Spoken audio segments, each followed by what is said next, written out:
അല്ലാഹു സുബ്ഹാനഹു വ തആല നമ്മിൽ നിന്ന് സ്വീകരിക്കുമാറാകട്ടെ. ഇനി ആ വിഷയത്തിലേക്ക് പ്രവേശിക്കാം. നമ്മുടെ തൗഹീദുമായി ബന്ധപ്പെട്ട ഒന്നാമത്തെ ചാപ്റ്ററാണ് ഇൻഷാ അല്ലാഹ് ഇവിടെ സൂചിപ്പിക്കാനുള്ളത്. കുറച്ചല്പം അധികം ദീർഘമേറിയ ചാപ്റ്ററുകളാണ് നമ്മുടെ മുമ്പിലുള്ളത്. അതിൻ്റെ മർമ്മത്തിൽ മാത്രം സംസാരിച്ചുകൊണ്ട് ചില കാര്യങ്ങൾ ഓർമ്മപ്പെടുത്തുവാനാണ് ഞാൻ ആഗ്രഹിക്കുന്നത്. നമുക്കറിയാം, ഒരു മനുഷ്യനെ സംബന്ധിച്ചിടത്തോളം അവൻ എന്തിനു വേണ്ടിയാണ് സൃഷ്ടിക്കപ്പെട്ടത് എന്നത് ഒരു നിരീശ്വരവാദിയോട് ചോദിക്കുന്നു, ഒരു മുസ്ലിമിനോട് ചോദിക്കുന്നു, ഒരു അമുസ്ലിമിനോട് ചോദിക്കുന്നു, മറ്റുള്ള വ്യത്യസ്തമായ തലങ്ങളിലുള്ള ആളുകളോട് ചോദിക്കുന്നു. ഒരുപക്ഷെ എല്ലാവർക്കും വ്യത്യസ്തമായ ഉത്തരങ്ങളുണ്ടാകും. ഒരു നിരീശ്വരവാദിയെ സംബന്ധിച്ചിടത്തോളം അവൻ്റെ ജീവിതം എന്താണ് എന്ന ചോദ്യത്തിന് മലയാളത്തിൽ തന്നെ എഴുതി രേഖപ്പെടുത്തി വെച്ചിട്ടുള്ളത് കളിക്കുകയും രസിക്കുകയും രമിക്കുകയും മരിക്കുകയും ചെയ്യാൻ വേണ്ടിയാണ്. കളിക്കുകയും രസിക്കുകയും രമിക്കുകയും ചെയ്ത് മണ്ണോട് മണ്ണ് ചേർന്ന് പോകാനുള്ളതാണ് മനുഷ്യൻ്റെ ജീവിതമെന്ന് ഒരു നിരീശ്വരവാദി ഒരുപക്ഷെ ഉത്തരം പറഞ്ഞേക്കാം.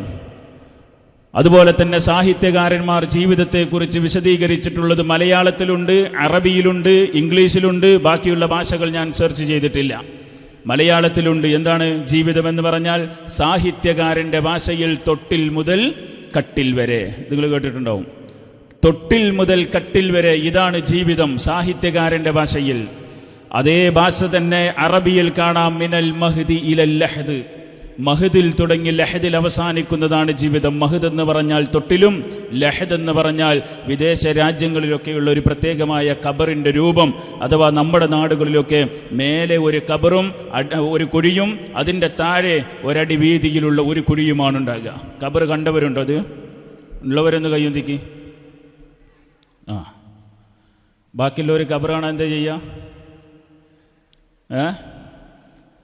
അപ്പം നിങ്ങൾ ഇപ്പം എടുക്കണ്ട, വീട്ടിലേക്ക് പോകുമ്പോൾ ഫോൺ എടുത്തിട്ട് ഖബറിന്ന് മറ്റേ ഗൂഗിളിൽ അടിച്ചു കൊടുത്താൽ മതി. അപ്പോൾ ഖബറിൻ്റെ ഫോട്ടോ കാണാം. ഇടയ്ക്ക് കാണണം. ഇടയ്ക്ക് നമ്മൾ മരിച്ചു കിടക്കുന്നത് നമ്മൾ സ്വപ്നം കാണണം, ആലോചിക്കണം.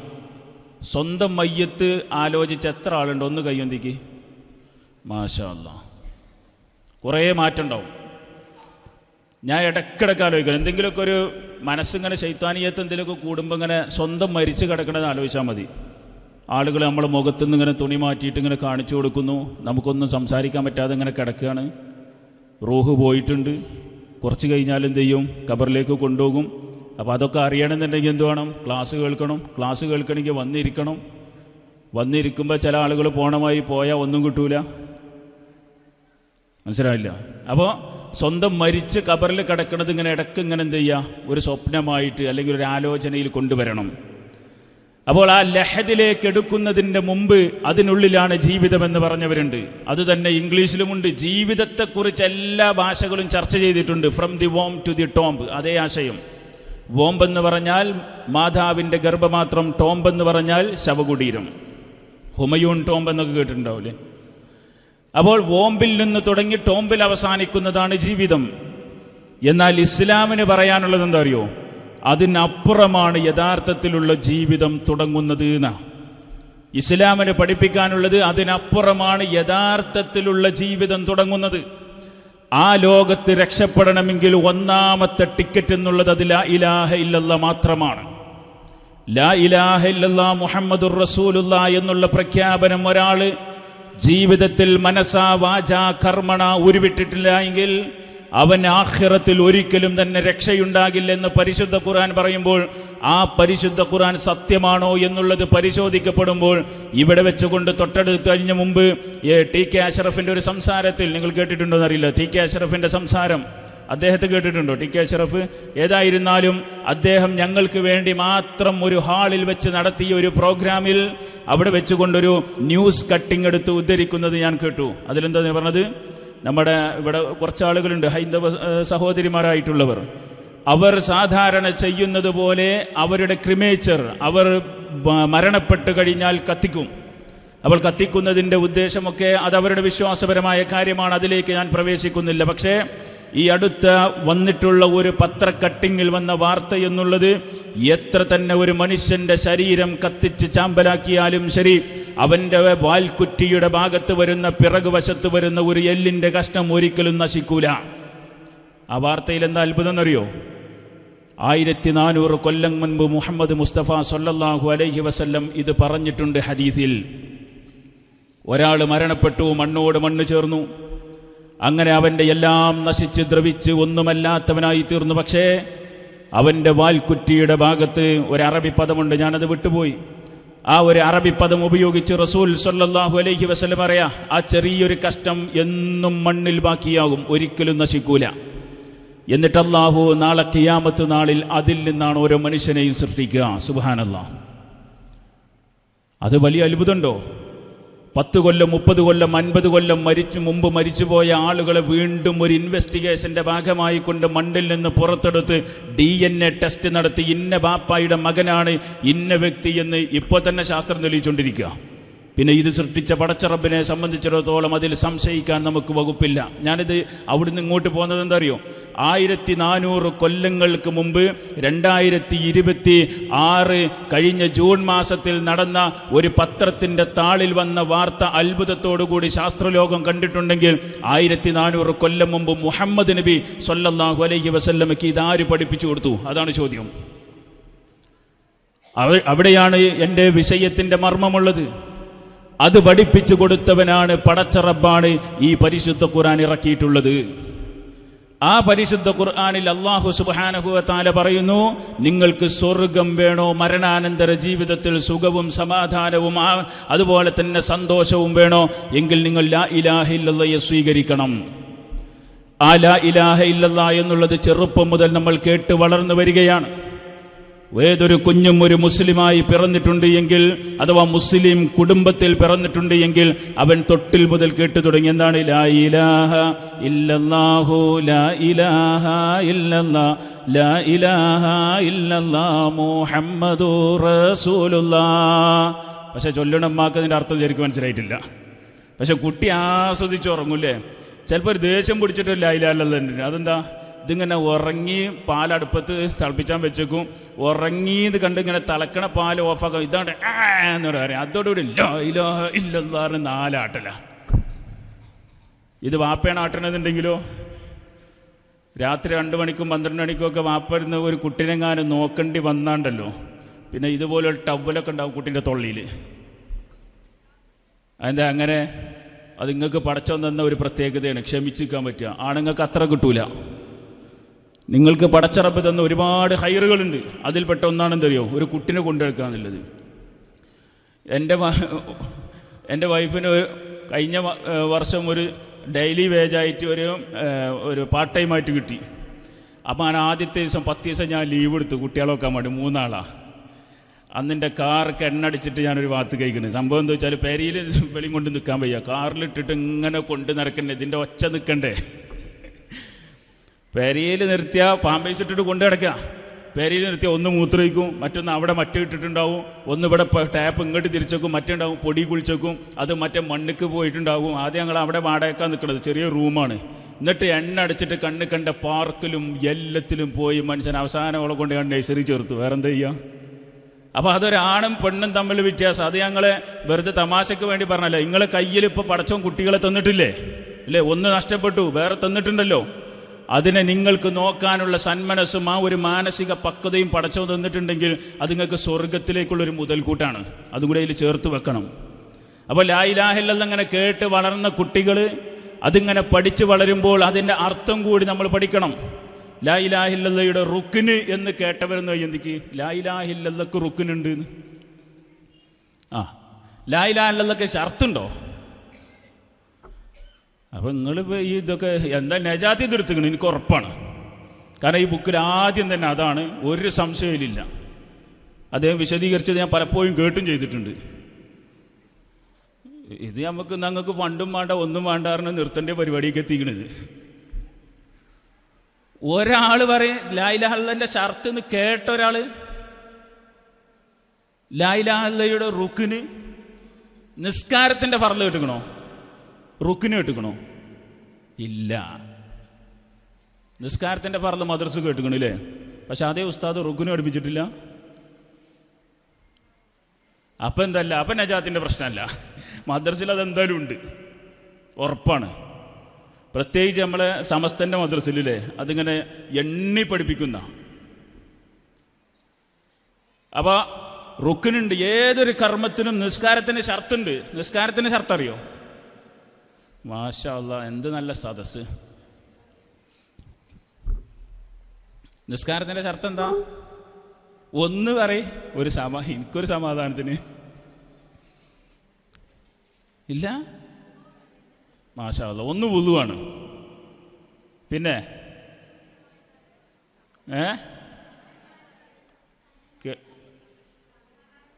സമയമാകണം. പിന്നെ കിബിലക്ക് തിരിയണം. പിന്നെ ഔറത്ത് മറക്കണം. അത് നിങ്ങൾ പറയും. ഇനി ഞാൻ പറഞ്ഞുതരാം. അത് കിട്ടാനായത് പറഞ്ഞത്. നിസ്കാരക്കുപ്പായല്ല പേര് എത്ര ഉണ്ട്? നിസ്കാരക്കുപ്പായല്ല എത്ര വീടുണ്ട് ഇവിടെ? മാഷാ അല്ലാഹ്. അലക്കിയൊക്കെ ഇല്ലേ? ആരാ നിസ്കാരക്കുപ്പായം ഉണ്ടാക്കിയത്? സ്വഹാബി വനിതമാർക്ക് ഒറ്റൊന്നും നിസ്കാരക്കുപ്പായല്ല ഞാൻ മനസ്സിലാക്കുന്നത്. എന്തിനാ നിസ്കാരക്കുപ്പായം? എന്തിനാ നിസ്കാരക്കുപ്പായം? ഔറത്ത് മറയാണല്ലേ? അല്ലാത്തപ്പം ഔറത്ത് മറയണ്ടേ? നിസ്കരിക്കുമ്പോൾ മറയേണ്ട ഔറത്ത് മുഴുവനും എല്ലായിടത്തും മറയണ്ടേ?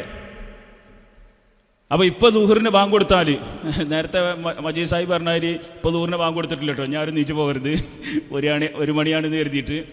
ബാങ്ക് കൊടുത്താൽ കുറേ ആളുകൾ നിസ്കരിക്കൂല. എന്തേ കാരണം എന്നറിയോ? നിസ്കാരക്കുപ്പായില്ല. അപ്പോൾ അതിട്ടെങ്ങനെ നിങ്ങൾ ഇങ്ങോട്ട് വരിക? സോക്സ് നിർബന്ധമില്ലല്ലോ. ഒരു പെണ്ണിൻ്റെ വസ്ത്രം മണ്ണിലൂടെ വലിച്ചു കൊണ്ടുപോകണമെന്നോ?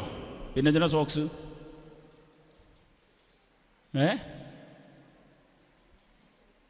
ഒരു പെണ്ണ് നിസ്കരിക്കുമ്പോൾ നിലത്ത് തട്ടി കാല് കാണാതെ നിന്നാൽ മതി.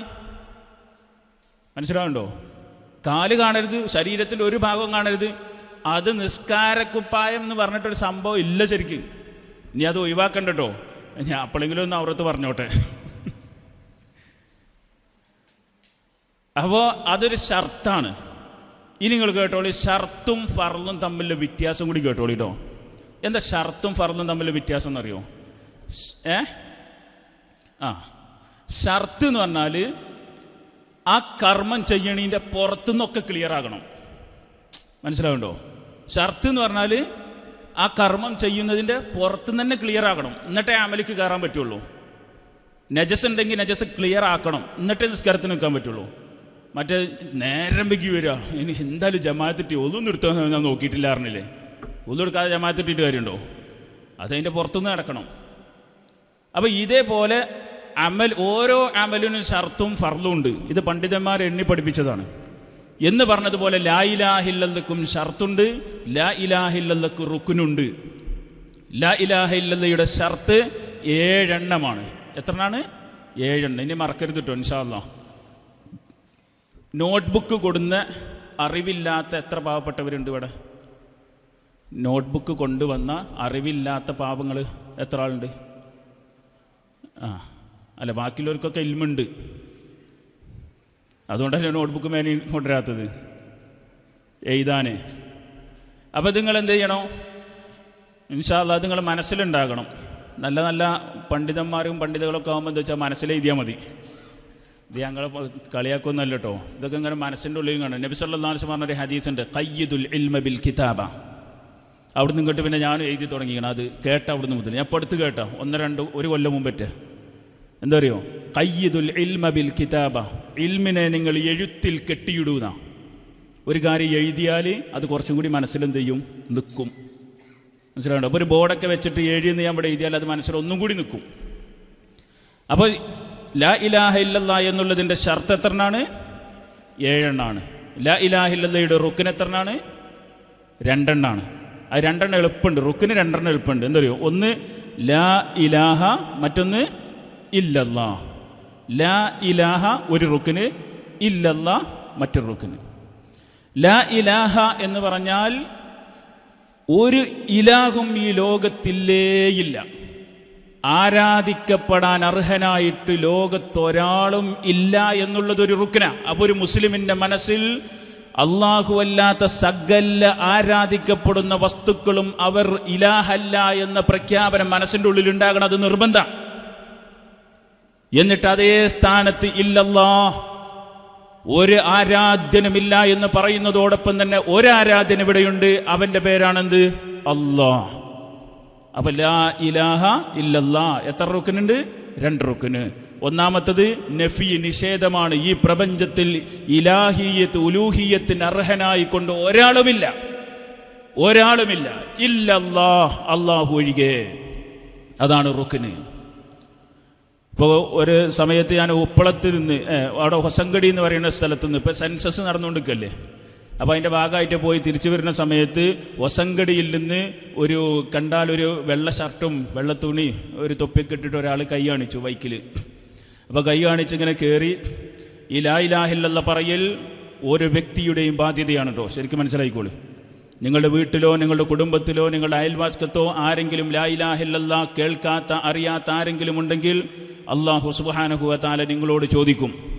എൻ്റെ ബൈക്കിൽ കയറിയ വ്യക്തിയോട് നമ്മൾ കുടുംബത്തിലെല്ലാം സംസാരിക്കും. എത്ര പെൺകുട്ടികളെ കെട്ടിക്കാണ്ടെങ്കിലും അയാളോടൊക്കെ സംസാരിച്ചിട്ടുണ്ടാവും, എന്തും പറഞ്ഞിട്ടുണ്ടാവും. പക്ഷെ അള്ളാഹനെ പറഞ്ഞിട്ടുണ്ടാവില്ല, അല്ലാഹു സുബ്ഹാനഹു വ തആലയെ കുറിച്ച് പരിചയപ്പെടുത്തിയിട്ടുണ്ടാവില്ല, ലാ ഇലാഹ ഇല്ലല്ലാഹ് പ്രഖ്യാപിച്ചിട്ടുണ്ടാവില്ല. അത് പ്രഖ്യാപിക്കണം. എവിടെ കിട്ടിയാലും അവസരം കിട്ടിയാൽ അത് പറയണം. ഈ വ്യക്തി ബൈക്കിൽ കയറി, ഇപ്പം എനിക്ക് ഇയാളോട് ഇങ്ങനെ ഈ ദുആഇൻ്റെയൊക്കെ വിഷയം ഇങ്ങനെ സംസാരിക്കണമെന്നുണ്ട്, പക്ഷേ പടച്ചോൻ അപ്പോൾ ഒരു ലിങ്ക് കിട്ടുന്നു. ഒരു ലിങ്ക് ഞാൻ പ്രതീക്ഷിച്ച രൂപത്തിൽ അള്ളാഹു അദ്ദേഹത്തിൻ്റെ നാവിലൂടെ അദ്ദേഹത്തിലേക്ക് പ്രവേശിക്കാനുള്ളൊരു ഡോറ് തുറന്നു. ഞാൻ ഇപ്പോഴും അതങ്ങനെ തന്നെ സൂചിപ്പിക്കണം. അതിൻ്റെ അപ്പുറത്തുണ്ട് ആരിക്കാടി എന്ന് പറഞ്ഞ സ്ഥലത്ത്, നജാത്തിക്കറിയാം, എപ്പോഴും അവിടെ വരുന്ന ആളാണ്, കാസർഗോഡ് എല്ലായിടത്തും. അപ്പോൾ ആരിക്കാടി ഒരു കുമ്പോല് തങ്ങളുണ്ട്.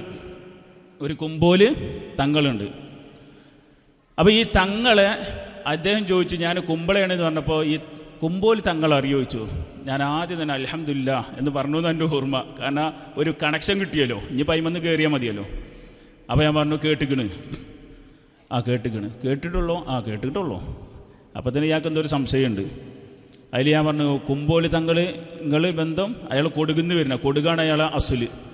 അപ്പോൾ അയാൾ പറഞ്ഞു എൻ്റെ ജ്യേഷ്ഠത്തിയുടെയോ അല്ലെങ്കിൽ ഇളയമ്മയുടെയോ ഹസ്ബൻഡാണ് അയാളെന്ന് പറഞ്ഞു, ഈ കുമ്പോല് തങ്ങൾ. അതിൽ ഞാൻ പറഞ്ഞു കുമ്പോൽ തങ്ങളെ കുറിച്ച് കേട്ടിട്ട് ഞങ്ങൾ ചായ കുടിക്കും, രാവിലേക്ക് ചായ കുടിക്കുന്ന നേരത്ത് കർണാടകയിൽ നിന്നൊക്കെ കുറേ ആളുകൾ വന്നു. ഈ അണ്ടർ പാസിൻ്റെ അവിടെ നിന്നിട്ട് കുമ്പോൽ തങ്ങളെ വീട് ചോദിച്ചിട്ട് ഞങ്ങളോട് ചോദിക്കലുണ്ട് പറഞ്ഞു. അപ്പോൾ ഇയാൾക്ക് ഭയങ്കര ആവേശമായി. കുമ്പോൽ തങ്ങളെ വീടൊക്കെ ചോദിച്ച ആളുകൾ വരുന്നുണ്ടല്ലോ.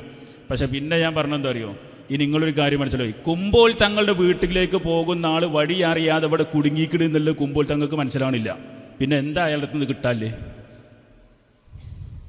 അതിലാണ് ഇയാൾക്ക് എന്ത് മനസ്സിലായത് അറിയോ, ഇതാൾ ശരിയില്ല എന്ന് മനസ്സിലായത്. ഞാൻ പറഞ്ഞ മനസ്സിലായോ? ഇവിടെ തങ്ങന്മാരെ കാണാൻ പോണോലില്ലേ? പ്രത്യക്ഷത്തിലും പോകും, പരോക്ഷത്തിലും പോകും, രാത്രിയും പോകും, പകലും പോകും. പകൽ പോകാൻ പറ്റുമെന്നാ തോന്നണമെന്ന് രാത്രി പോകും. കാരണം എന്താ, അയലൊക്കെക്കാരി പറഞ്ഞു കൊടുത്തു, എൻ്റെ കുട്ടീൻ്റെ അസുഖം കുറേ കാലമായിട്ട് ഭേദമായിട്ടില്ലല്ലോ, എൻ്റെ കുടുംബത്തിലൊരു കുട്ടിക്ക് ഇങ്ങനെ ഒരു പ്രശ്നമുണ്ട്, ഇന്ന ആളെ പോയി കണ്ടോക്ക്. അപ്പോൾ ഇങ്ങനെ വിചാരിക്കും ഞാൻ ഇപ്പോൾ മുജാഹിദും സലഫിയൊക്കെ അല്ലേ എങ്ങനെ പോകുക. അപ്പോൾ പറഞ്ഞു രാത്രി ഒരു ഓട്ടോറിക്ഷത്ത് പോയിക്കോ, രാത്രി ഒരു ഓട്ടോറിക്ഷത്ത് പോയിക്കോ.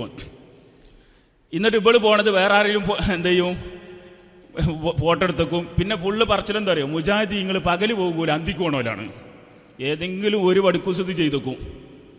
അതിന് മൊത്തം മുജാഹിദീങ്ങൾക്കൊരു പാരി. അപ്പം അങ്ങനെ പോകുന്നവരുണ്ടെങ്കിൽ ശ്രദ്ധിക്കുക. ഈ കുമ്പോൽ തങ്ങൾ കാസർഗോഡ് ജില്ലയിൽ അറിയപ്പെട്ട ആളാണ്. അയാളുടെ അടികിലേക്ക് വരുന്ന വ്യക്തി ഇവിടെ കുടുങ്ങിക്കിടക്കുന്നുണ്ടെന്ന് അയാൾക്കറിയില്ല. പിന്നെ എങ്ങനെ ഇന്റെ സ്വർണം കാണാതെ പോയത് അയാൾ കണ്ടുപിടിക്കുക? ഇന്റെ കുട്ടിൻ്റെ രോഗം എന്നാ ഭേദമാകുക എന്ന് അയാൾ എങ്ങനെ കണ്ടെത്തുക? ഇന്റെ കുട്ടിൻ്റെ മരുന്ന് കൊണ്ട് കൊടുക്കാത്ത, അസുഖം മാറാത്ത ഈ മനുഷ്യൻ എങ്ങനെയാണ് ഇയാളുടെ അസുഖം മാറ്റി കൊടുക്കുക? പിന്നെ ആളോട് നിങ്ങൾ പ്രാർത്ഥിക്കല്ലേ CM-ൻ്റെ, എനിക്ക് ഈ CM നിൽക്കുമ്പോൾ ആ വ്യക്തിനോട്ട് എനിക്ക് വൈരാഗ്യമില്ല കേട്ടോ, പക്ഷെ ആ കേൾക്കുമ്പോൾ തരിപ്പ് കയറും. കാരണം ഇവിടെ മനുഷ്യന്മാർ പറഞ്ഞു ഇതൊക്കെ തൗഹീദിൻ്റെ മർമ്മാണ്. ഇത് അടുത്ത ക്ലാസ്സിലൊന്നും ഇത് പറയില്ല ഇൻഷാ അല്ലാഹ്.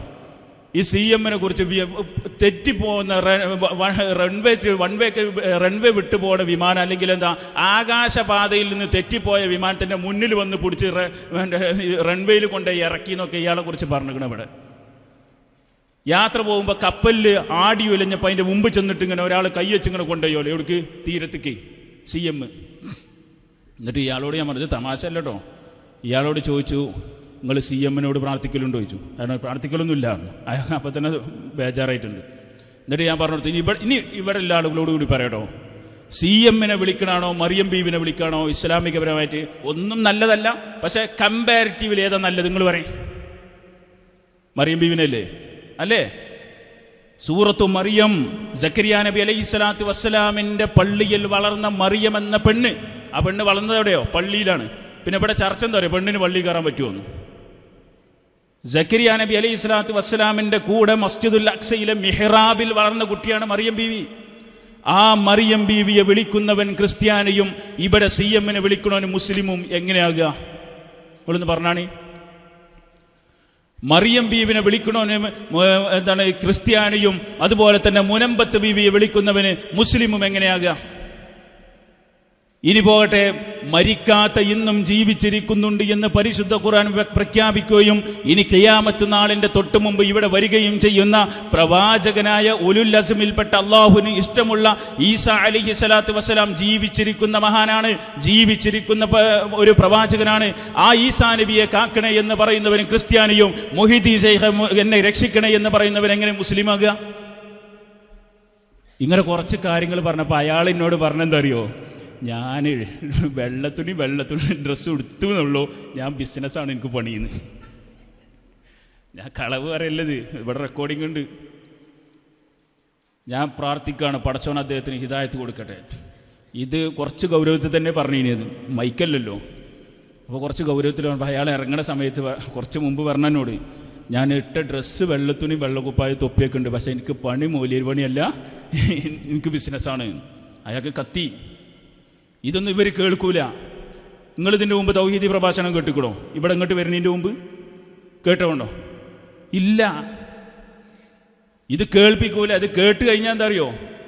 മക്കയിലെ മുശ്രിക്കുകളോട് അവിടുത്തെ നേതാക്കന്മാർ പറഞ്ഞാൽ, നിങ്ങൾ അവിടെ പ്രശ്നം ഉണ്ടാക്കിക്കോളി, വല്ല പറ്റുകയാണെങ്കിൽ കുറച്ച് പഞ്ഞൊക്കെ തിരികിയിട്ട് അതിലെ പോയിക്കോളി. കാരണം മുഹമ്മദ് സ്വല്ലല്ലാഹു അലൈഹി വസല്ലം പറയണ കേട്ടാൽ അത് സ്വീകരിക്കും.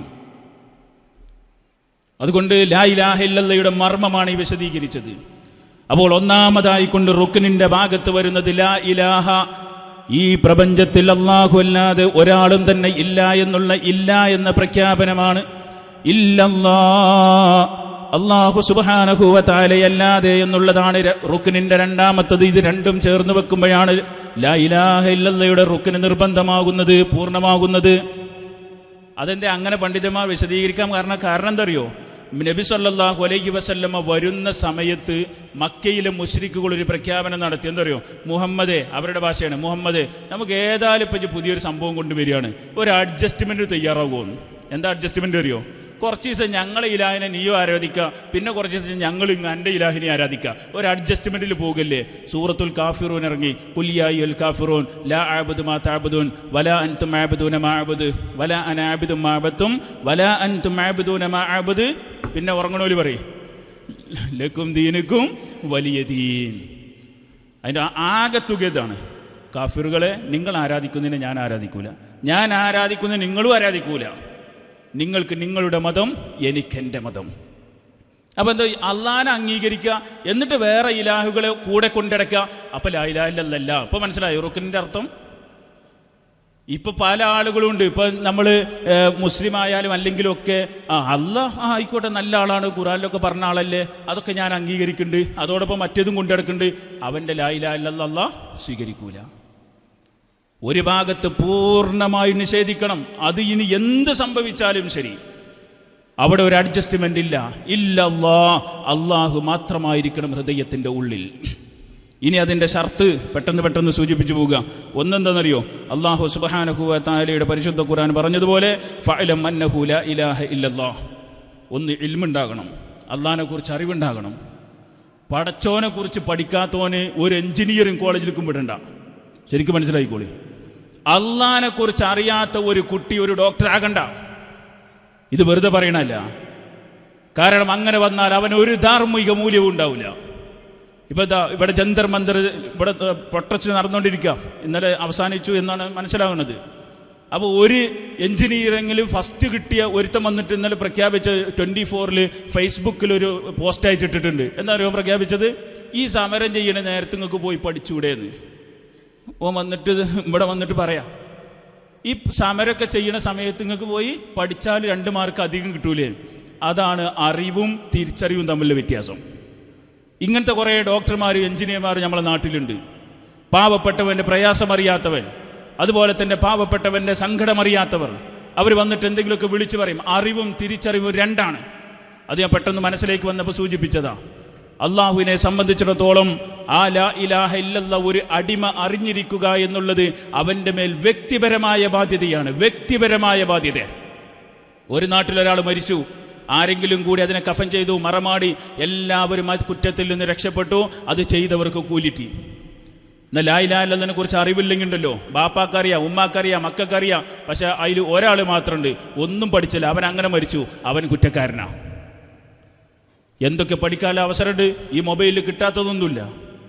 ലാ ഇലാഹ ഇല്ലല്ലാഹ് മാത്രമേ നമ്മൾ പഠിക്കൂല, ബാക്കിയെല്ലാം നമ്മൾ പഠിക്കും. വെച്ചുണ്ടാക്കാൻ നോമ്പൊക്കെടായി കഴിഞ്ഞാൽ പിന്നെ ഫുള്ള് യൂട്യൂബിൽ 2 GB 4 GB ആകുക. ഉള്ളി അരിയണത് എങ്ങനെ, വട്ടത്തിന് അരിയണോ, കട്ടയരിയണോ, മറ്റാക്കണോ, അങ്ങനെ.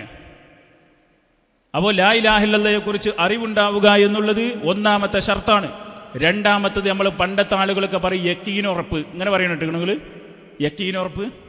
എന്താ യക്കീനുറപ്പ് പറഞ്ഞാൽ? ശക്തമായ ഉറപ്പുണ്ടാകണം എന്നാ. അതാണ് യക്കീൻ. രണ്ടിൻ്റെ അർത്ഥം ഉറപ്പ് തന്നെ. ഏതുപോലെ അറിയാം? പോസ്റ്റും കാലും അറിയും. പോസ്റ്റും കാലും അറിയില്ലേ? പോസ്റ്റും കാലും പറഞ്ഞാൽ എന്താ? കാലുമക്കാല് എന്നാ. പോസ്റ്റ് പറഞ്ഞാൽ ഇംഗ്ലീഷാ, കാല്. അങ്ങനെ കുറേ സംഭവങ്ങൾ നമ്മൾ ഉപയോഗിക്കുന്നുണ്ട്. പോസ്റ്റും കാല്, പിന്നെന്താ വേറെന്തോ ഒരു സംഭവമൊക്കെ ഉണ്ട്. അങ്ങനെ അതെന്ന് പറഞ്ഞാൽ യക്കീൻ ഉറപ്പ്, അതായത് ഉറപ്പാണ്. എനിക്ക് കിട്ടിയ ഈ ലാ ഇലാഹ ഇല്ലല്ലാഹ് എന്ന അറിവ് അതിലിനി മാറ്റല്ല, മരിക്കണവരെ മാറ്റല്ല. അതുകൊണ്ട് അങ്ങനെ ഉറപ്പുണ്ടാകണം. മൂന്നാമത്തത് അത് സ്വീകരിക്കണം. ഇവിടെ ഒരു ചരിത്രത്തിൽ കാണാം അബൂ ത്വാലിബ്. കേട്ടുകണോ? അബൂ ത്വാലിബ് നബി സല്ലല്ലാഹു അലൈഹി വസല്ലമയെ സ്നേഹിച്ച അത്രയും മറ്റൊരാളും സ്നേഹിച്ചിട്ടില്ല എന്ന് പറഞ്ഞാൽ സ്വഹാബിമാരെ സ്നേഹിച്ചിട്ടില്ല അതിൻ്റെ അർത്ഥത്തില്ല. മൊത്തത്തിൽ കോമൺ ആയിട്ട് പ്രവാചകൻ സല്ലല്ലാഹു അലൈഹി വസല്ലമയുടെ കുടുംബത്തിൽ നിന്ന് അദ്ദേഹത്തെ സ്നേഹിച്ച അത്രമാത്രം അബൂ ത്വാലിബിൻ്റെ സ്നേഹത്തിൻ്റെ അടുത്ത് ഒരു പ്രവാചകൻ്റെ കുടുംബത്തിൽപ്പെട്ട മറ്റുള്ള ഇതര അവിശ്വാസികൾ എത്തിയിട്ടില്ല. അദ്ദേഹം പ്രവാചകൻ സല്ലല്ലാഹു അലൈഹി വസല്ലമ ഈ അബൂ ത്വാലിബ് ഇങ്ങനെ മരിക്കുന്ന സമയത്ത് കയറി ചെന്നിട്ട് പറയുന്നുണ്ട്, ഖുൽ യാ അമ്മി ലാ ഇലാഹ ഇല്ലല്ലാഹ് ഉഹാജ്ജു ബിഹാ ഇൻദല്ലാഹ്. എൻ്റെ പ്രിയപ്പെട്ട എളാപ്പ, നിങ്ങൾ ലാ ഇലാഹ ഇല്ലല്ലാഹ് ഒന്ന് പ്രഖ്യാപിക്കണേ. ഉഹാജ്ജു ബിഹാ ഇൻദല്ലാഹ്, നിങ്ങൾക്ക് വേണ്ടി നാളെ ഞാൻ പരലോകത്ത് പടച്ചവനോടൊന്ന് വാദിച്ചു നോക്കാം. പക്ഷെ ഇതൊന്ന് പ്രഖ്യാപിക്കണ്ടേ? അപ്പം അദ്ദേഹം പറഞ്ഞ മറുപടി എന്താ അറിയോ? എനിക്കറിയാം മുഹമ്മദ്, നീ സത്യത്തിൻ്റെ മീതെയാണ് നിൽക്കുന്നത് എന്ന് എനിക്കറിയാം. പക്ഷേ വലൂലാ, എൻ്റെ ഖുറൈശികളായിട്ടുള്ള ആളുകൾ എന്നെ ഈ അബൂ ത്വാലിബ് മരിക്കാൻ കിടക്കുന്ന നേരത്ത് അവരുടെ ഈ ദീൻ വിട്ടുകൊണ്ട് ഇസ്ലാമിനെ സ്വീകരിച്ചു എന്ന് എൻ്റെ ഖുറൈശികളായ ജനത എന്നെക്കുറിച്ച് അപവാദം അല്ലെങ്കിൽ പ്രയാസപ്പെടുത്തുമായിരുന്നില്ല എങ്കിൽ ഞാൻ ഇനി പറഞ്ഞ അതേ ഇസ്ലാമിലേക്ക് പ്രവേശിക്കുമായിരുന്നു എന്ന് അബൂ ത്വാലിബ് പ്രഖ്യാപിക്കുകയുണ്ടായി. അവിടുന്ന് ഇങ്ങനെ കരഞ്ഞിട്ട് ഇറങ്ങിപ്പോരുക. ആരെ എളാപ്പാന്നറിയോ? മുഹമ്മദ് നബി സല്ലല്ലാഹു അലൈഹി വസല്ലമയുടെ എളാപ്പ. നമ്മളെ നാട്ടിലൊക്കെ എന്താ പ്രസംഗിക്കലേറിയോ? ഇന്ന ആളുടെ കൂടെ കൂടിയാൽ ഇസ്ലാമെന്ന് എന്തും സംഭവിക്കൂലെന്ന്. മുഹമ്മദ് നബി സല്ലല്ലാഹു അലൈഹി വസല്ലമയുടെ എളാപ്പ അബൂ ത്വാലിബ് പ്രവാചകൻ സല്ലല്ലാഹു അലൈഹി വസല്ലം പറഞ്ഞിട്ട് പോലും പറയാൻ കിട്ടിയിട്ടില്ല. അതാണ് തൗഹീദിൻ്റെ മഹത്വം. ഇത് കിട്ടിയോന് കിട്ടി, അല്ലാത്തവന് പോയി. ഇത് തമാശ കളിയല്ലത്. അവസാനം ഇങ്ങനെ ഇറങ്ങിപ്പോരുമ്പോൾ ജിബ്രീൽ അലൈഹി സ്വലാത്തു വസ്സലാം പ്രവാചകൻ സല്ലല്ലാഹു അലൈഹി വസല്ലമയ്ക്ക് സമാധാനത്തിൻ്റെ ആശ്വാസത്തിൻ്റെ വചനങ്ങൾ ഇറക്കി കൊടുക്കുക. ഇന്നക ലാ തഹ്ദീ മൻ അഹ്ബബ്ത വലാകിന്നല്ലാഹ യഹ്ദീ മൻ യശാ. പ്രവാചകരെ, അങ്ങ് സങ്കടപ്പെടേണ്ട കാരണം ഇത് തൗഹീദിൻ്റെ വിഷയമാണ്. ആ തൗഹീദിൻ്റെ വിഷയം അല്ലാഹ് കൊടുക്കുന്നവർക്കാണ് ഹിദായത്ത് കിട്ടുക. എത്ര ആളുകളുണ്ട് അങ്ങനെ? മുഹമ്മദ് നബി സല്ലല്ലാഹു അലൈഹി വസല്ലം സ്വർഗത്തിലാണ്, ആദ്യമായി സ്വർഗത്തിൽ പോകുന്നവനാ. പക്ഷേ അബൂ ത്വാലിബ് നരകത്തിലാണ്, അതിലൊരു സംശയവുമില്ല. അദ്ദേഹത്തിൻ്റെ ഉമ്മയെക്കുറിച്ചും അങ്ങനെ തന്നെ വന്നിട്ടുണ്ട്. അതുപോലെ തന്നെ അബ്ദുള്ളയെക്കുറിച്ച് വന്നിട്ടുണ്ട്. അതുപോലെ തന്നെ ഫിർഔൻ നരകത്തിലാണ്, ആസിയ ബീവി സ്വർഗത്തിലാണ്, നൂഹ് നബി സ്വർഗത്തിലാണ്, നൂഹ് നബിയുടെ ഭാര്യ നരകത്തിലാണ്, ലൂത്ത് നബി സ്വർഗത്തിലാണ്, ലൂത്ത് നബിയുടെ ഭാര്യ നരകത്തിലാണ്, ഇബ്രാഹിം നബി അലൈഹി സ്വലാത്തു വസ്സലാം സ്വർഗത്തിലാണ്, പക്ഷേ പിതാവ് ആസർ നരകത്തിലാണ്. അല്ലേ? എത്ര ചരിത്രമുണ്ട്. ഇതൊക്കെ എന്തിനാ പറയണമെന്നറിയോ? ലാ ഇലാഹ ഇല്ലല്ലാഹ് അനുസരിച്ച് ജീവിക്കാത്തവന് സ്വർഗ്ഗമില്ല എന്ന് ഉറപ്പിക്കുക. ഇത് തമാശകളില്ല. അല്ലാ എന്ന് വിളിക്കുന്നതിന് പകരം പടച്ചോന്റെ സൃഷ്ടികൾ വിളിച്ചാൽ അത് നക്കീദു ലാ ഇലാഹ ഇല്ലല്ലയാണ്. ലാ ഇലാഹ ഇല്ലല്ലയുടെ അടിവേരറക്കുന്നതാ. പിന്നെ ലാ ഇലാഹ ഇല്ലല്ലാഹ് എന്ന മരം അവിടെ ഉണ്ടാവില്ല. അത് മുറിഞ്ഞുപോയ മരത്തമ്മൽ ഫലം ഉണ്ടാവൂല. അതുകൊണ്ട് മൂന്നാമത്തത് അൽ-ഇഖ്ബാൽ, അതിനെ സ്വീകരിക്കുക എന്നുള്ളതാണ്. അതിൻ്റെ ചരിത്രത്തിൽ അബൂ ത്വാലിബിൻ്റെ ചരിത്രം ഓർക്കുക. നാലാമത്തെ എന്താ അറിയോ? അതിന് കീഴ്പ്പെടണം. ഈ ലാ ഇലാഹ ഇല്ലല്ലാഹ്ക്ക് കീഴ്പ്പെടണം. കീഴ്പ്പെടുക എന്ന് പറഞ്ഞാൽ എന്തറിയോ? പിന്നെ എൻ്റെ ഭാഗത്ത് നിന്നുണ്ടാകുന്ന സകലമാന കാര്യങ്ങളും ലാ ഇലാഹ ഇല്ലല്ലാഹ്ക്ക് അനുയോജ്യമായ പ്രവൃത്തിയേ ഉണ്ടാവുള്ളൂന്ന്. അതിൽ പെട്ട ഒന്നാണെന്തറിയോ? എൻ്റെ ബാപ്പയണേ സത്യം, ഞാനതെടുത്തിട്ടില്ല, ആരെയും അവിടേക്ക് ഞാൻ പ്രവേശിക്കണില്ല. മനസ്സിലാവുണ്ടോ? അതിങ്ങനെ ഇത് ഞാൻ ഫുള്ള് വായിച്ചിട്ടില്ല. ഇപ്പം നജാത്തി വന്ന് സംസാരിക്കുമ്പോഴൊക്കെ അതിങ്ങനെ ലാ ഇലാഹ ഇല്ലല്ലാഹുമായി ബന്ധപ്പെട്ട് ഇങ്ങനെ പോകുന്നതാണ് നമ്മൾ കേൾക്കാറുള്ളത്. അപ്പോൾ ഒന്നിൽ നിന്ന് മറ്റൊന്നിലേക്ക് ഡൈവേർട്ട് ചെയ്താൽ അന്ന് പറയാൻ ചിലപ്പോൾ വേറെ ഞാൻ വിഷയം ഉണ്ടാക്കേണ്ടി വരും. അപ്പോൾ മൂന്നാമത്തത്, നാലാമത്തത് അതിന് കീഴൊതുങ്ങലാണ്.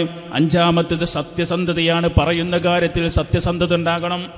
ലാ ഇലാഹ ഇല്ലല്ലാഹ് പ്രഖ്യാപിക്കാതെ ഹൃദയത്തിൻ്റെ ഉള്ളിലല്ലേ അല്ലേ? നിസ്കരിക്കുന്നത് ഒരാൾ കാണും, സക്കാത്ത് കൊടുക്കുന്നത് വേറെ ആൾക്ക് കാണാൻ പറ്റും, അതുപോലെ തന്നെ സ്വതക്ക കൊടുക്കുന്നത് വേറെ ആൾക്ക് കാണാൻ പറ്റും.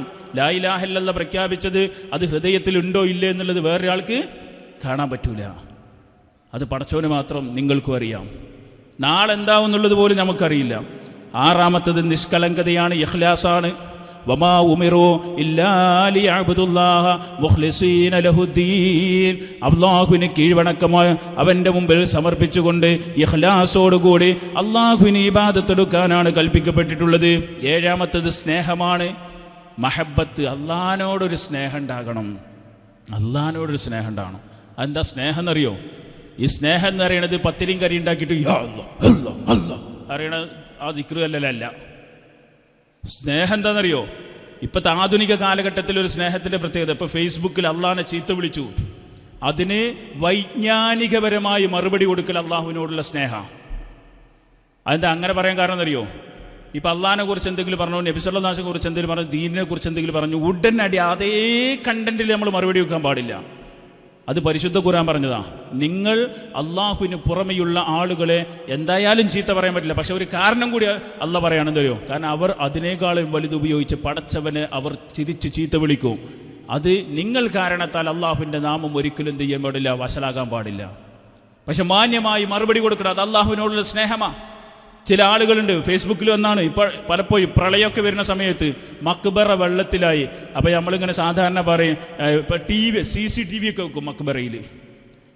നിങ്ങളൊന്ന് ആലോചിച്ച് നോക്കി, എന്തിനാണ് CCTV മക്ബറയിൽ? ഈ മക്ബറിൻ്റെ ഉള്ളിത്തോന് ഇവിടെ പെരിയിൽ നടക്കണ പറയാൻ പറ്റണവനല്ലേ? പിന്നെ എന്താ ഓൻ്റെ അടുത്ത് തന്നെ കള്ളനെ പിടിച്ചാൽ പറ്റില്ലോന്? അവനെന്ത് മക്ബറയിൽ CCTV? ഈ മക്ബറയിൽ പോണവനെന്തിനാ പോണത്? ഇൻ്റെ കളവ് പോയി, അല്ലെങ്കിൽ ഇന്ന പ്രശ്നം, ഇന്ന രോഗം എന്നൊക്കെ അല്ലേ? അത് മറിഞ്ഞ് എവിടെയുള്ള സംഭവം പറയാൻ പറ്റുന്ന ഷെയ്ഖിൻ്റെ അടുത്ത് കള്ളം പൈസ എടുത്തുകൊണ്ട് പോകുമ്പോൾ പിടിച്ചണമെങ്കിൽ മനുഷ്യൻ CCTV വെച്ച് കൊടുക്കണം. ഇത്ര ഒരു എന്താ പറയുക, മോശപ്പെട്ടൊരു ഏർപ്പാടുണ്ടോ? ഇത് പറയുമ്പോൾ എന്താ പറയുക, അള്ളാഹിനെ കുറിച്ച് ഇൽമില്ലാത്തവൻ എന്ത് പറയുന്നവരോ? അങ്ങനെയാണെങ്കിൽ പള്ളിയിൽ കള്ളം കയറിയത് പടച്ചവൻ കണ്ടിട്ടില്ലേന്ന്. അതാണ് തർക്കുത്തരം. അള്ളാഹു സുബ്ഹാനഹു വ തആലയ്ക്ക് ഇവിടെ ഒരു സിസ്റ്റം ഉണ്ട്. ആ സിസ്റ്റം എന്താണെന്നറിയോ? ഇപ്പോൾ വേണമെന്നുണ്ടെങ്കിൽ ഓരോരുത്തരുടെ മുമ്പിൽ അള്ളാഹുക്ക് ജിബ്രീലിനെ കൊടുന്ന് അയച്ചൂടെ? ഇത് ഖുർആനാണ്, മലക്കിങ്ങനെ കാട്ടി, അല്ലെ ഒറ്റട്ടം കാട്ടി കൊടുത്താൽ പോരെ? 600 ചിറകുള്ളൊരു മലക്കിനെ ഒരു ദിവസം എല്ലാവരും വിളിച്ചിട്ട് പഠിച്ചോ ജിബ്രീലിനോട് കൊടുന്ന് വന്നു, തിരിച്ചോട് കൊണ്ടുപോയി. പക്ഷെ അങ്ങനെ ഒരു സംഭവം അള്ളാഹ്ക്കില്ലാന്ന്. പക്ഷെ മനുഷ്യന്മാരെ കുറിച്ച് ഇവിടുത്തെ ആളുകൾ എന്താ പറഞ്ഞതറിയോ? ഷെയ്ഖന്മാരെ വല്ല നിലത്തിനും എന്നെ വീളിപ്പോര് വായ്ക്കൂടാതുത്തീരം ചൊല്ലുമെന്നവർ എന്നൊക്കെ പറഞ്ഞിട്ട് ഇങ്ങനെ പാട്ടുണ്ടല്ലോ. അത് മനുഷ്യന്മാരെ വിശ്വാസമാണ്. പക്ഷെ അള്ളാഹ് അങ്ങനെയൊന്നും ഏറ്റെടുത്തിട്ടില്ല. ഇത് ഞാനിവിടെ പറഞ്ഞതെന്ന് വെച്ചാൽ അള്ളാഹിനെ കുറിച്ച് പറയുമ്പോൾ ആർക്കും ഇഷ്ടമുണ്ടാവില്ല. അവിടെ സ്റ്റേജിക്ക് കല്ലെറിയാനും കൂക്കാനും വിളിക്കാനും ഒക്കെ ഉണ്ടാവും. പക്ഷെ വേറെ ആരെങ്കിലുമൊക്കെ കുറിച്ച് പറയുമ്പോണ്ടല്ലോ ഭയങ്കര ബഹുമാനവും ആദരവും സ്നേഹമൊക്കെ. ഒറ്റ ഉദാഹരണം കൂടി പറയാം. ഒരാൾ കളവ് പറഞ്ഞെന്ന് ഉറപ്പാണ്. ഓനോട് പറഞ്ഞ ചെന്ന് അപ്പോൾ അള്ളാഹു ആണ് സത്യം, ഞാനത് എടുത്തിട്ടില്ല എന്ന് പറഞ്ഞു. ഉടനെ പറയും തരുമോ? അള്ളയാണ് സത്യം, ഞാൻ എടുത്തിട്ടില്ല. എന്നാ നമുക്ക് അവിടെ ഷെയ്ഖിൻ്റെ ഒരു മക്ബറുണ്ട്, അവിടെ പോയിട്ടൊന്ന് സത്യം ചെയ്യും. അവൻ പറയും ഞാൻ എടുത്തിക്കണേ, ഞാൻ ഇല്ല അറിയും. മനസ്സിലാവുണ്ടോ? എവിടെ വിശ്വാസമുള്ളത്? ഇത് തമാശയാണോ? അല്ലാഹു സുബ്ഹാനഹു വ തആലയെ കൊടുക്കേണ്ട ഒരു മാലക്കും ലാ തർജൂന ലില്ലാഹി വഖാറ, പടച്ചവന് കൊടുക്കേണ്ട ഗാംഭീര്യം കൊടുക്കാത്തവരെ നിങ്ങളത് പടച്ച റബ്ബിന് മാത്രം കൊടുക്കണം എന്ന് പറഞ്ഞത് വിശുദ്ധ ഖുർആനില സൂറത്തു നൂഹിൽ. അതാണ് 7 അല്ലാഹു സുബ്ഹാനഹു വ തആലയുടെ തൗഹീദുമായി ബന്ധപ്പെട്ട് 7 ഷർത്തുകൾ. അപ്പോൾ നിങ്ങൾ പറയണം, അറിയണം, മനസ്സിലാക്കണം, കുട്ടികൾക്കൊക്കെ ചൊല്ലിക്കൊടുക്കണം. ഈ ഷർത്ത് പഠിക്കണം, റുക്കിന് പഠിക്കണം. ഇനി അതിൻ്റെ ചില കാര്യങ്ങൾ ഓർമ്മപ്പെടുത്തി ഞാൻ അവസാനിപ്പിക്കാം ഇൻഷാ അല്ലാഹ്. ഒരു 5-10 മിനിറ്റ് എടുത്തിട്ട് അവസാനിപ്പിക്കും. ഇനി ലാ ഇലാഹ ഇല്ലല്ലാഹയുടെ മഹത്വം, ഇനി അതിൻ്റെ അർത്ഥം ചോദിക്കട്ടെ. ലാ ഇലാഹ ഇല്ലല്ലാഹ് എന്നുള്ളതിൻ്റെ അർത്ഥം എന്താ? മാഷാ അല്ലാഹ്, എല്ലാവർക്കും അറിയാം. അള്ളാഹു അല്ലാതെ ആരാധനക്കർഹനായി മറ്റാരുമില്ല. അതെന്താ അങ്ങനെ പറയാൻ കാരണം എന്നറിയോ? അറബിയിൽ അങ്ങനെ തന്നെ, ലാ മഅബൂദ ബിഹഖ്ഖിൻ ഇല്ലല്ലാഹ്, അള്ളാഹു അല്ലാതെ ആരാധനക്കർഹനായി ആരുമില്ല. അള്ളാഹു അല്ലാതെ ആരാധിക്കപ്പെടുന്നവരായി ആരുമില്ല എന്ന് പറയാൻ പറ്റില്ല. കാരണം എന്താ? ഇഷ്ടം പോലെ ആൾക്കാർ ആരാധിക്കപ്പെടുന്നുണ്ട്. സ്വന്തം ദൈവമാണ് എന്ന് പ്രഖ്യാപിച്ചവരുണ്ട്. സായിബാബ ഇല്ലേ? സായിബാബ അല്ലേ? അയാൾ ചത്തുപോയി. അയാളെങ്ങനെ മരിച്ചു പോയതെന്ന് അറിയോ? ഇതാണ് പടച്ചോനെ വിട്ടുകൊണ്ട് കളിക്കുമ്പോഴൊരു ദുരന്താണ്. അയാൾ മരിച്ചു പോയത് അതിൻ്റെ ആദ്യത്തെ കാരണം ഒരു ടോയ്ലറ്റിക്ക് കാലെടുത്ത് വെച്ചു, സ്ലിപ്പായി വീണു, കിടന്നു, പിന്നെ കുറേ കഴിഞ്ഞ് മരിച്ചു. അപ്പോൾ ഈ സായിബാബക്ക് അറിയില്ലേ കാലെടുത്ത് വെക്കുമ്പോൾ ഞാൻ വീഴുന്ന്? അതറിയാത്തവൻ എങ്ങനെ 10 ദിവസം കഴിഞ്ഞ് നടക്കുന്ന സംഭവം പറയാം? ഞാൻ ടോയ്ലറ്റിക്ക് കയറുമ്പോൾ കാല് അടുത്ത സ്റ്റെപ്പ് അത് സ്ലിപ്പാകാനുള്ള കാലാണ് എന്ന് അറിയാത്തവൻ്റെ അടുത്ത് പോയിട്ട് ബാക്കിയുള്ള കാര്യങ്ങൾ പറഞ്ഞിട്ട് എന്താ കാര്യം? അതാണ് ലാ ഇലാഹ ഇല്ലല്ലാഹ് അംഗീകരിച്ചു കഴിഞ്ഞാൽ, ഇവിടെ സിറാജുൽ ഇസ്ലാം ബാലുശ്ശേരിൻ്റെ പ്രസംഗിന് ഞാൻ വരുന്ന സമയത്തിട്ട് നിങ്ങൾ കേട്ടിട്ടില്ലേ? അത് കേട്ടത് ഓർമ്മയുണ്ടോ? അപ്പോൾ അദ്ദേഹം അതിൽ പറയുന്നുണ്ട്, ലാ ഇലാഹ ഇല്ലല്ലാഹ് സ്വീകരിച്ചവൻ ഒരു സമാധാനം കിട്ടാണ്ട് എന്ന്. അത് വെറുതെ പറയണല്ല. അള്ളാനെ മാത്രം ഇബാദത്ത് എടുക്കുന്നവന് മാത്രം കിട്ടുന്നൊരു വലിയൊരു ആശ്വാസമുണ്ട്. ദർഗകളിൽ നിന്ന് ദർഗകളിലേക്ക് പോകുന്ന എന്തറിയോ? ഇവിടുന്ന് പോകുമ്പോൾ ഒരു ദർഗയിൽ കണ്ട് 10 രൂപ ഇട്ടു, അടുത്ത ദർഗയിൽ എത്തുമ്പോൾ അവൻ 10 രൂപ ഇട്ടേ പറ്റൂ. കാരണം എന്താ അറിയോ? ആ ഷെയ്ഖിൻ്റെ കോപം കിട്ടും. കാരണം ഇവിടെ കൊടുത്തിക്കണം, അവിടെ കൊടുത്തിട്ടില്ല. അപ്പോൾ അവിടെയും കൊടുക്കും. അപ്പോൾ അപ്പുറത്ത് നിന്നു, അപ്പോൾ 3-ാമത്തോനും കൊടുക്കും, 4-ാമത്തോനും കൊടുക്കും. കൊടുത്തു പോവുക. ഏത് വിഷയവും അങ്ങനെ തന്നെയാണ്. എവിടെ നമ്മൾ പൊന്തയിലും മറ്റുള്ളതുമൊക്കെ എവിടെയെങ്കിലുമൊക്കെ പണം ഇട്ട് കൊടുക്കുന്നുവെങ്കിൽ അയാളുടെ ഷെറിൽ നിന്ന് രക്ഷപ്പെടാനാണ് കൊടുക്കുന്നത്. അപ്പോൾ ഇയാൾക്ക് കൊടുത്തില്ലെങ്കിലോ എൻ്റെ വാഹനം അടുത്ത വളവിൽ അപകടത്തിൽപ്പെടുന്ന വിശ്വാസം. എന്നാൽ പടച്ചറബ് പറഞ്ഞറിയോ? അതിൻ്റെ ഒരാവശ്യമില്ല, നിങ്ങൾ എന്നിലേക്ക് തിരിച്ചു വരണം, സമാധാനം കിട്ടും. ഇവിടെ നേരത്തെ സൂചിപ്പിച്ച ആയത്തുകളൊക്കെ അതിൻ്റെ ഭാഗമാണ്. അതുകൊണ്ട് നമ്മെ സംബന്ധിച്ചിടത്തോളം നമ്മുടെ ജീവിതത്തിൻ്റെ ലക്ഷ്യമെന്നുള്ളത് വമാ ഖലഖ്തുൽ ജിന്ന വൽ ഇൻസ ഇല്ലാ ലിയഅ്ബുദൂൻ മാ ഉരീദു മിൻഹും മിൻ റിസ്ഖിൻ വമാ ഉരീദു അൻ യുത്ഇമൂൻ. അല്ലാഹ് പറയാ, ഞാൻ നിങ്ങളെ സൃഷ്ടിച്ചിട്ടുള്ളത്, മനുഷ്യരെയും ജിന്നുകളെയും സൃഷ്ടിച്ചിട്ടുള്ളത് എനിക്ക് ഇബാദത്ത് എടുക്കാൻ വേണ്ടി മാത്രമാണ്. ആ അൾട്ടിമേറ്റ് എയിം, ലക്ഷ്യമെന്നുള്ളത് അള്ളാഹുവിന് ഇബാദത്ത് എടുക്കല. നിങ്ങളുടെ ഭക്ഷണം ഒന്നും എനിക്ക് വേണ്ട, അള്ളാഹ്ക്ക് കൊടുക്കാനൊന്നും ആരും പറഞ്ഞിട്ടില്ല. കുറേ അള്ളാഹ് കൊടുക്കുമ്പോൾ അതിന് 2.5% കൊടുക്കാൻ പറഞ്ഞു. അത്രയല്ലേ കൊടുത്തിട്ടുള്ളൂ? അള്ളാഹ് കുറേ കൊടുത്തു, എന്നിട്ട് അതിന് 2.5% കൊടുക്കാൻ പറഞ്ഞു. 100 രൂപ തന്നിട്ട് 2 രൂപ കൊടുക്കേണ്ടിന്ന് പറഞ്ഞു. അതിന് 100 രൂപയിലും കൊടുക്കണ്ട. എത്ര കൊടുക്കണം? 10,65,000 70,000 രൂപയിലും കൊടുത്താൽ മതി. ഒക്കെ കഴിഞ്ഞിട്ട് നിങ്ങളെടുത്തുണ്ടോ? ഉണ്ടോ? ഒരു വർഷം കഴിഞ്ഞ് വരുമ്പോൾ എല്ലാ ചിലവും കഴിഞ്ഞിട്ട് നിങ്ങൾ അട്ടിക്കിട്ടിക്കണോ? 70,000 80,000 ഒക്കെ ഇല്ല. അപ്പം നിങ്ങൾ കൊടുക്കണ്ട. മനസ്സിലാകണ്ടോ? അപ്പം അള്ളാഹ്ക്ക് നിങ്ങളെ പൈസ വേണ്ട, പക്ഷെ ഇത് വേണം. ഏത്? ഇബാദത്ത് വേണം. ജിന്നുകളെയും മനുഷ്യരെയും അള്ളാഹ് സൃഷ്ടിച്ചിട്ടുള്ളത് അള്ളാഹ്ക്ക് ഇബാദത്ത് എടുക്കാനാ. അപ്പം അതിന് മറ്റൊരർത്ഥം കൂടി ഉണ്ട്. അള്ളാഹുവിനെ ഇബാദത്തെടുക്കാൻ വേണ്ടി സൃഷ്ടിക്കപ്പെട്ട ഈ 2 വിഭാഗം അവർക്കാണ് സ്വർഗവും നരകവും. അപ്പോൾ മനുഷ്യനും സ്വർഗത്ത് കയറും, ജിന്ന് വർഗവും സ്വർഗത്ത് കയറും. മനുഷ്യരും നരകത്ത് പോകും, ജിന്ന് വർഗവും നരകത്ത് പോകും. അതിൻ്റെ ബേസിക് ആയിട്ടുള്ള പ്രശ്നം എന്നുള്ളത് അത് തൗഹീദിലാണ്. അതില്ലാത്തവനെന്നും നരകത്തിൽ തന്നെയായിരിക്കുമെന്നുള്ളതിൽ ഒരു സംശയവുമില്ല. പരിശുദ്ധ ഖുർആൻ പറഞ്ഞു, ഷഹിദല്ലാഹു അന്നഹു ലാ ഇലാഹ ഇല്ലാ ഹുവ വൽ മലായികതു വ ഉലുൽ ഇൽമി ഖായിമൻ ബിൽ ഖിസ്തി ലാ ഇലാഹ ഇല്ലാ ഹുവൽ അസീസുൽ ഹകീം. അല്ലാഹു സുബ്ഹാനഹു വ തആല അവനിതാ സാക്ഷ്യം വഹിച്ചിരിക്കുന്നു, അന്നഹു ലാ ഇലാഹ ഇല്ലാ ഹുവ, അല്ലാഹു അല്ലാതെ മറ്റൊരാളും തന്നെ ഇബാദത്തിന് അർഹനായിട്ടില്ല. വൽ മലായികതു, മലക്കുകൾ ആ സാക്ഷ്യം ഏറ്റെടുത്തവരാണ്. വ ഉലുൽ ഇൽമി, അറിവുള്ളവർ ആ സാക്ഷ്യം ഏറ്റെടുത്തവരാണ്. ഖായിമൻ ബിൽ ഖിസ്ത്, ആ അറിവുള്ളവരെ നീതിയുക്തമായി കൊണ്ട് അവരിങ്ങനെ പ്രഖ്യാപിക്കുകയാണ്, ലാ ഇലാഹ ഇല്ലല്ലാഹ്, അല്ലാഹു അല്ലാതെ മറ്റൊരാളും തന്നെ ഇബാദത്തിന് അർഹനായിട്ടില്ല. നബി സല്ലല്ലാഹു അലൈഹി വസല്ലം പറയാ, തന്നിരിക്കുന്ന ഹദീസുകൾ ഇങ്ങനെ വായിച്ച് ഞാൻ അവസാനിപ്പിക്കും.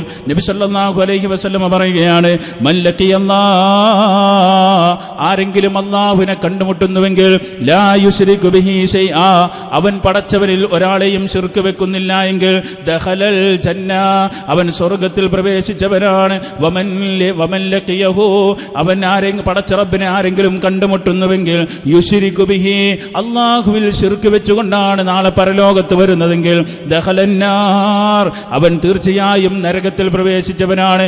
മൻ കാന ആഖിറു കലാമിഹി ഖൗല ലാ ഇലാഹ ഇല്ലല്ലാഹ്, മരിക്കുന്ന സമയത്ത് അവസാനത്തെ വാചകം ലാ ഇലാഹ ഇല്ലല്ലാഹ് എന്നാണ് ഒരാൾ പ്രഖ്യാപിക്കുന്നതെങ്കിൽ ദഖലൽ ജന്ന, അവൻ സ്വർഗത്തിൽ പ്രവേശിച്ചു.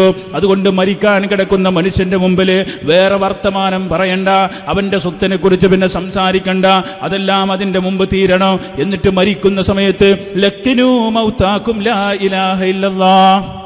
നബി സല്ലല്ലാഹു അലൈഹി വസല്ലം പറയാ, ബാപ്പ മരിക്കാണ്, ഉമ്മ മരിക്കാണ്, ഭർത്താവ് മരിക്കാണ്, ഭാര്യ മരിക്കാണ്, അയൽപക്കത്തുള്ളവൻ മരിക്കാണ്. അതുകൊണ്ട് ഇതിനെക്കുറിച്ച് അറിവുണ്ടായിരിക്കണം. അവിടെ വെച്ചുകൊണ്ട് നിലവിളിക്കുക മാത്രമല്ല, അവിടെ ഇങ്ങനെ മാറത്തടിച്ച് കരയലല്ല, നേരെ മറിച്ച് ലക്കിനൂ മൗതാക്കും ലാ ഇലാഹ ഇല്ലല്ലാഹ്, മരിക്കാൻ കിടക്കുന്നവന് നിങ്ങൾ ലാ ഇലാഹ ഇല്ലല്ലാഹ് ഇങ്ങനെ റിപ്പീറ്റ് ചെയ്ത് പറഞ്ഞു കൊടുക്കണം. കാരണം മൻകാന ആഖിറു കലാമിഹി ഖൗല ലാ ഇലാഹ ഇല്ലല്ലാഹ്, മരിക്കുമ്പോൾ അവസാനം ചൊല്ലിയ വാചകം അത് ലാ ഇലാഹ ഇല്ലല്ലാഹ് ആണെങ്കിൽ ദഖലൽ ജന്ന, അവൻ സ്വർഗത്തിൽ പ്രവേശിച്ചു. ഇതൊന്നും നിസ്സാരമായ വിഷയമല്ലത്. അങ്ങനെ അല്ലാതെ മരിച്ചു പോകുന്ന എത്ര ആളുകളുണ്ട്? മുസ്ലിങ്ങളിൽ പെട്ടതും അതല്ലാത്തവരുമായിട്ടുള്ള ആളുകൾ. അത് റബ്ബിന്റെ തൗഫീഖാണ്. പരിശുദ്ധ ഖുർആൻ പറഞ്ഞില്ലേ, വമാ അർസൽനാ മിൻ ഖബ്ലിക മിർ റസൂലിൻ ഇല്ലാ നൂഹി ഇലൈഹി അന്നഹു ലാ ഇലാഹ ഇല്ലാ അന ഫഅബ്ദൂൻ. ലോകത്തേക്ക് വന്നിട്ടുള്ള സകലമാന അമ്പിയാക്കന്മാരും അല്ലാഹുവിന്റെ വിഷയത്തിൽ പഠിപ്പിച്ചത് നിങ്ങൾ പടച്ചവന് മാത്രമേ ഇബാദത്ത് എടുക്കാവൂ എന്നുള്ളതാണ്. വലഖദ് ബഅസ്നാ ഫീ കുല്ലി ഉമ്മത്തിൻ റസൂലാ, ഓരോ സമൂഹത്തിലേക്കും അല്ലാഹു ദൂതന്മാരെ അയച്ചിട്ടുണ്ട്. അവർ പ്രഖ്യാപിച്ചത് നിങ്ങൾ അല്ലാഹുവിനെ മാത്രമേ ആരാധിക്കാവൂ. വജ്തനിബു ത്വാഗൂത്ത്, അല്ലാഹു അല്ലാത്ത മറ്റൊന്നിനെയും നിങ്ങൾ സ്വീകരിക്കരുത്, എല്ലാവരെയും നിങ്ങൾ വെടിയണമെന്ന് പരിശുദ്ധ ഖുർആൻ നമ്മെ ഓർമ്മപ്പെടുത്തുകയാണ്. എല്ലാ അമ്പിയാക്കന്മാരും വന്ന് പറഞ്ഞത് ലാ ഇലാഹ ഇല്ലല്ലാഹ്. അതുകൊണ്ട് അതിൻ്റെ മഹത്വം നമ്മൾ തിരിച്ചറിയുക. എന്നിട്ട് ആ പടച്ച റബ്ബിലേക്ക് നമ്മൾ മടങ്ങുക. അതില്ല എങ്കിൽ നിങ്ങൾ ആലോചിച്ച് നോക്കി, ഇന്ന് 12 മണിക്കാണ് നമ്മുടെ മരണം നിശ്ചയിച്ചിട്ടുള്ളത് എങ്കിൽ ഒരു 11:30-11:45 ആകുമ്പോഴത്തേനും ഒരു ചെറിയൊരു അസ്വസ്ഥത ഇങ്ങനെ വന്നു തുടങ്ങും. ഇപ്പോൾ കേട്ടെടുത്തോളം കണ്ടെടുത്തോളം, അല്ലെങ്കിൽ 1 മണിക്കൂർ 1.5 മണിക്കൂർ ഇങ്ങനെ മെല്ലെ മെല്ലെ ഇങ്ങനെ തുടങ്ങും. അപ്പോൾ ഗ്യാസാണെന്നൊക്കെ ആദ്യം നമ്മളിങ്ങനെ പറയും, എന്നിട്ട് അതിന് കുറച്ച് ചൂടുവെള്ളമൊക്കെ കൊടുക്കും. പിന്നെ അതിങ്ങനെ അസഹ്യമായി വന്നു, ഓട്ടോ വിളിച്ചു, ഹോസ്പിറ്റലിലേക്ക് എത്തി. അപ്പോഴേക്കും ഓട്ടോ ഇങ്ങനെ പോകുമ്പോൾ അതിൻ്റെ കൂടെ വേറെ കുറേ ആൾക്കാർ വരുന്നുണ്ട്. ആരാരാന്നറിയോ? അത് മലക്കാളാ. അത് ഓട്ടോക്കാരന് കാണുന്നില്ല, കൊണ്ടുപോകണ മനുഷ്യന് കാണുന്നില്ല. ഇയാളിങ്ങനെ ആകെ തലഭ്രാന്തായിട്ട് എന്താകുക? കാരണം ദുനിയാവുന്നത് പോവുകയാണ്, ദുനിയാവുന്ന് പോകണമെന്ന് ഉറപ്പായി. ഇനി ആ വീട്ടിലേക്ക് ഇനി ജീവനോടെ തിരിച്ചു വരില്ല, ഇയാൾക്ക് ഉറപ്പായി. പക്ഷെ പറയാൻ പറ്റില്ല, ഞാൻ കണ്ടത് മലക്കണെന്ന് പറയാൻ കഴിയൂല. അങ്ങനെ ഈ അവിടെ വെച്ചുകൊണ്ട് മരിക്കുകയാണെന്നുണ്ടെങ്കിൽ പ്രിയപ്പെട്ടവർ, ഇപ്പോൾ അങ്ങനെ ആർക്കെങ്കിലും പടച്ചോനെ ദുനിയാവിൽ ഇങ്ങനെ കുറേ ആളുകൾ മരണപ്പെട്ടുകൊണ്ടിരിക്കുന്നുണ്ടാവും. ആ ഒരു അരമണിക്കൂർ, 3/4 മണിക്കൂർ, അല്ലെങ്കിൽ ഒരു 1/4 മണിക്കൂർ, 5 മിനിറ്റ് മുമ്പാണ് ഇത് സംഭവിക്കുന്നത്. ഞാൻ പോവുകയാണ്. അപ്പോൾ നമ്മളെ കുട്ടികളെ കുറിച്ചൊക്കെ ഒരു ഓർമ്മ ഉണ്ടാവും. ഒരു കാര്യമില്ല, കുട്ടികളൊക്കെ പടച്ചോൻ വേറെ വളർത്തും, അതിനൊക്കെ വേറെ ആൾക്കാരുണ്ടാവും. അവനവൻ്റെ കാര്യത്തിൽ അവനവൻ ഇടപെട്ടിട്ടില്ല എങ്കിൽ അത് നാളെ ആഖിറത്തിൽ തീരാ നഷ്ടമാണ്. ദുനിയാവ് മാറി വരും, ദുനിയാവ് ഇങ്ങനെ മുന്നോട്ട് പോകും. മനുഷ്യന്മാർ ഇപ്പോൾ 2026 ഈ ഭൂമിയിൽ ജീവിക്കാൻ അവസരം കിട്ടിയോന് ഇനിയിപ്പോൾ ഏറിയെന്നൊരു 10 കൊല്ലം, 20 കൊല്ലം, 30 കൊല്ലം ചിലപ്പോൾ ഒന്ന് മരിക്കും. അത് കഴിഞ്ഞാൽ വേറെ തലമുറയാണ്. നമ്മളെ അവസരം കഴിഞ്ഞു. അതുകൊണ്ട് തീരുമാനിക്കുക. അല്ലാഹു സുബ്ഹാനഹു വ തആല കൂടുതൽ അറിയാനും പഠിക്കാനുമുള്ള തൗഫീഖിന് നൽകി അനുഗ്രഹിക്കുമാറാകട്ടെ. അല്ലാഹു സ്വീകരിക്കുമാറാകട്ടെ. വാഖിറു ദഅവാനാ അൽഹംദുലില്ലാഹി റബ്ബിൽ ആലമീൻ. വസ്സലാമു അലൈക്കും വറഹ്മത്തുള്ളാഹി വബറകാതുഹു.